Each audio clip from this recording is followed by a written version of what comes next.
Hello, welcome to the debate. I'm Kaveh. Turkey is pressing ahead with its military intervention in northwestern Syria as the Syrian army tries to purge the region of terrorist groups. Ankara has sent reinforcements to the province of Idlib, which is considered to be the last bastion for armed groups operating against the Syrian government. The Turkish government claims its presence in Syria is aimed at preventing a migrant crisis. But what is being seen on the ground goes beyond a preemptive measure. Turkey is part of a coalition with Russia and with Iran, who are working to bring the Syrian crisis to an end with a political resolution. The three countries have held several meetings in the past 2 years. Important agreements were made in the Kazakh city of Astana and the Russian city of Sochi. What is Turkey doing now does not go with the promises that it made. Here is a look at some of the violations. First, Turkey was supposed to purge an area as wide as 22 kilometers from terrorist groups by the year 2018. This has not been done. Secondly, Ankara had promised to liberate two important highways, namely the M5 and M4, which connect the cities of Aleppo and Latakia to the capital Damascus. This was not achieved either. Turkey also had agreed to normalize the access of civilians to areas under the control of armed groups and those liberated. This has not happened. Moreover, Turkey is using the refugees as bargaining chips with Europe, and terrorist groups who are enjoying support of Turkey are using those civilians as human shields. Differentiating terrorist groups from the opposition and civilians was another commitment that was made by Turkey. Turkey not only refused to do so, it also helped those groups reorganize and step up their anti-government operations. Turkey is making suspicious efforts, meanwhile, to annex the Syrian province of Idlib to its Hatay province, and this is a flagrant violation of its promises. It has begun issuing ID documents for Syrian residents in Idlib and Aleppo, and that has opened Turkish schools, expanding Turkish telecommunications networks, and has even made residents trade in Turkish currency. As part of the Sochi agreements, Turkey was supposed to delegate local affairs to local councils elected by the residents of Idlib and Aleppo. However, Turkey has assisted the al-Nusra Front terrorists to establish a local government. Now, based on the Sochi agreements, Turkey is committed to limiting its so-called observation posts to 13, and the number of its forces to 1,000. However, currently Turkey has 43 posts and 8,000 forces that are stationed in Syria. Another violation of Turkey's commitments is assisting or condoning attacks that have been launched by the terrorist groups using drones against Syrian military bases. So, looking at all these violations, some flagrant, is the core subject of our debate for this evening. Our guest joining us for this edition, Scott Bennett, former U.S. Army Psychological Warfare Officer, who joins us from San Francisco. And we also have Michael Springmann, former U.S. diplomat, who joins us from Washington, D.C. I'd like to welcome you both. Let me first start with you, Scott Bennett. We are coming quite a bit from the troika of Turkey, Iran, and Russia, agreements that were made, generally speaking here. And yet we're looking at an aggressive Turkey who's moved into Syria without the invitation of the Syrian government. How do you assess Turkey's aggression when it comes to Syria? I think Turkey's aggression is a natural expression of the duplicity and the tyranny and fanaticism which animates both Erdogan and his cabal of terrorists within his own regime, and that's why he needs to be overthrown, deposed, replaced with someone of more moderate temperament. And the way to do that is to isolate him and break him away from the Europeans by telling the Europeans as a united front of Russia, Iran, Syria, perhaps even China is manly enough to step into this debate, and say to the Europeans, we've been telling you all along that Turkey is weaponizing migrants and refugees and flooding them into Europe to destabilize your country and your cultures, and now they are doing it continuously. They have never agreed or honored their agreements. They've never opened up the highways. They've never released and removed terrorists from the Idlib province. They are, in fact, continuously trying to pursue a strategy and an agenda of expanding their original Ottoman Empire.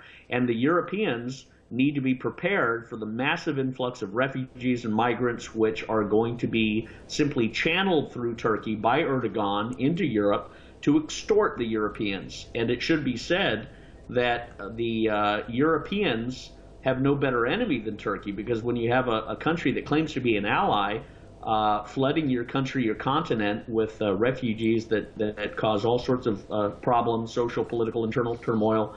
That is not an allied NATO member. That is really an enemy combatant. So I think Syria and Iran and Russia have the moral gravitas to say that, and to really step up and say no person or agency or government is allowed in Syria except Syrian citizens and guests of Syria. And that includes the removal of the United States and all forces, all NATO forces, all Turkish forces.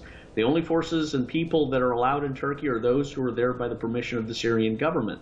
And I think with Turkey's aggression now becoming really almost toxic, they're in a perfect position for the world to begin to say, are we prepared for another massive influx of refugees and migrants and war crimes and tarnished, blackened soil by the weapons of Syria, or are we going to put a stop with it and allow this region to heal? Mm-hmm. And I think the world is on the side of letting it heal, and removing Turkey is the first step.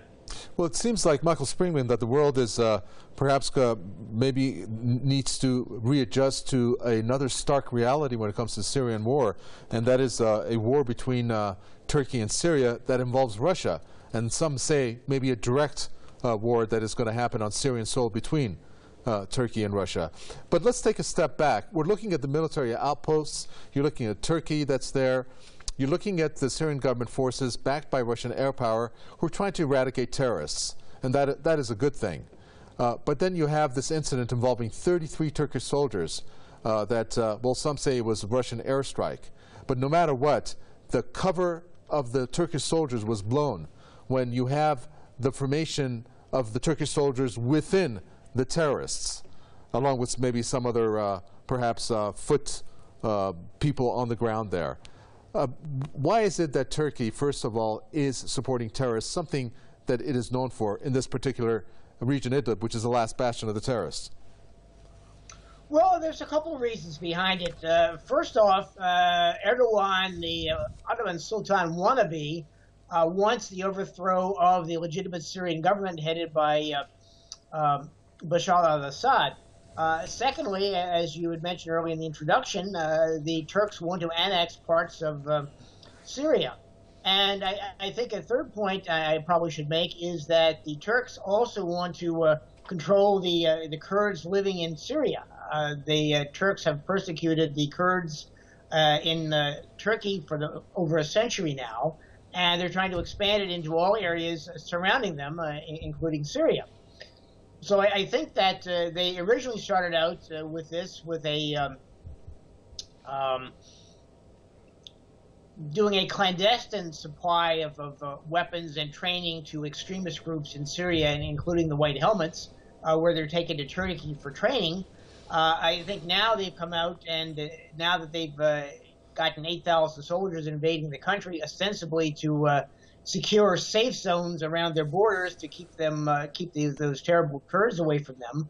It's going now into open warfare and open attempts to annex large chunks of Syria. Okay, let's look here at what is happening when it comes to the Russian position, Scott Bennett. It is quite telling how actions speak louder than words here. First, when I talk about the action, it's about the fourth warship that has now been sent, just 24 hours ago. The fourth one was sent. Well, there was one there beforehand. Two were sent, and then you have altogether four cumulatively to have been sent to Syria's Mediterranean coast. You also have Russia saying to Turkey, listen, we're not going to back out of this. While Erdogan has said to Russia, why don't you just step aside, Russia? Let us do what we need to do. What's your analysis on that?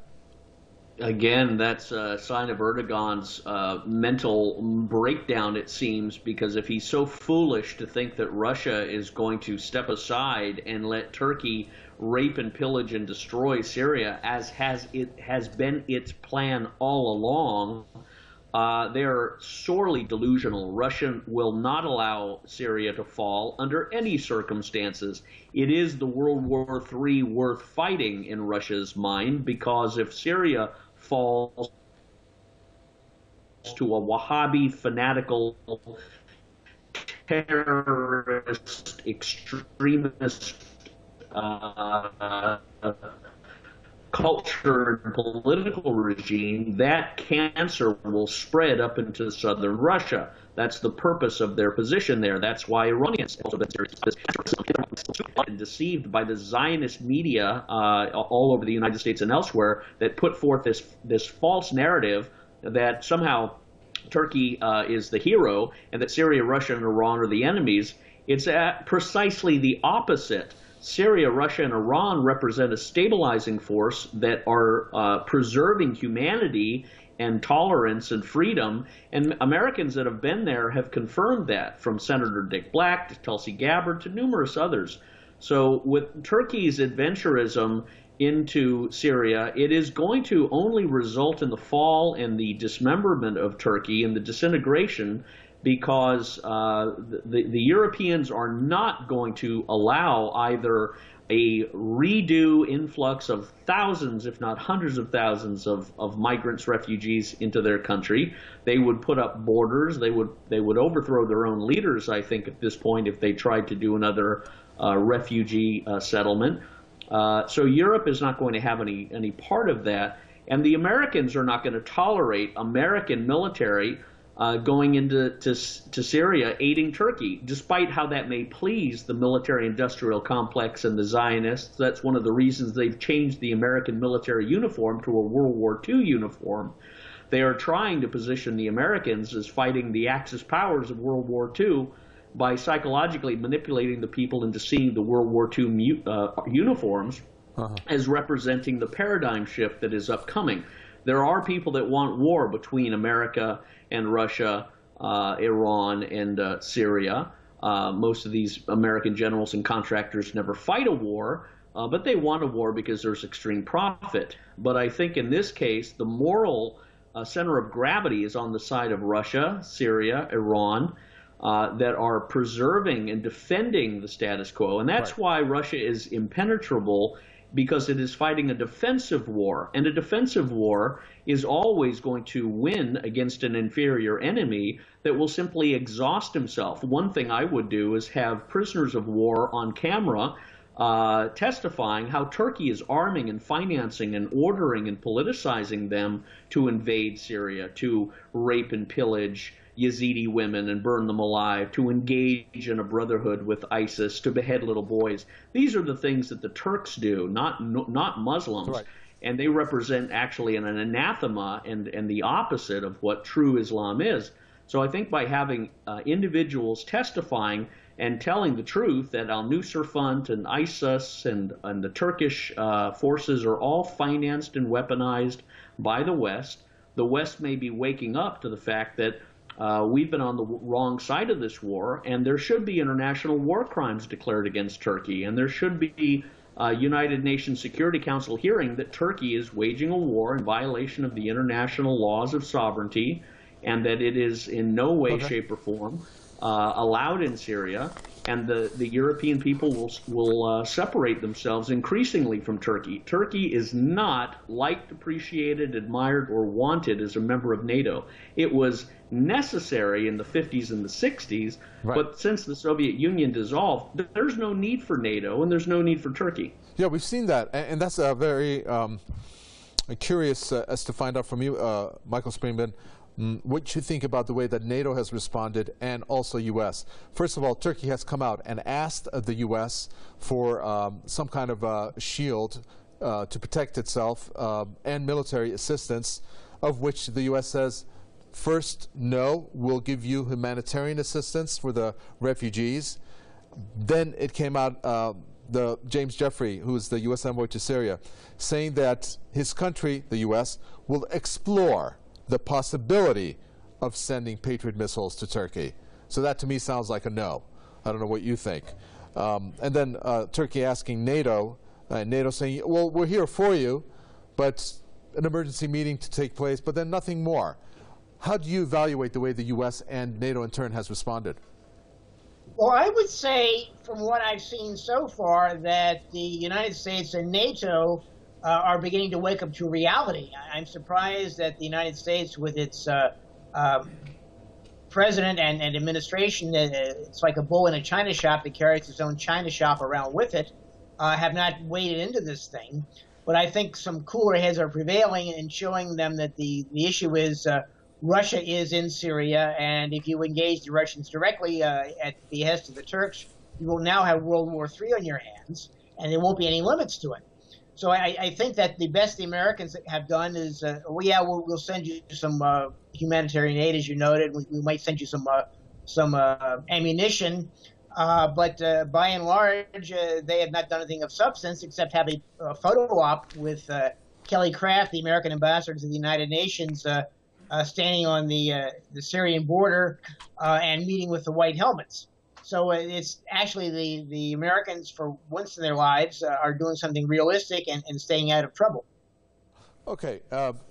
We've talked about Turkey, and we've evaluated the way that they're incorrect in how they're approaching Syria, for lack of a better word. Let's look at Turkey's position here, Scott Bennett, in terms of what they have said.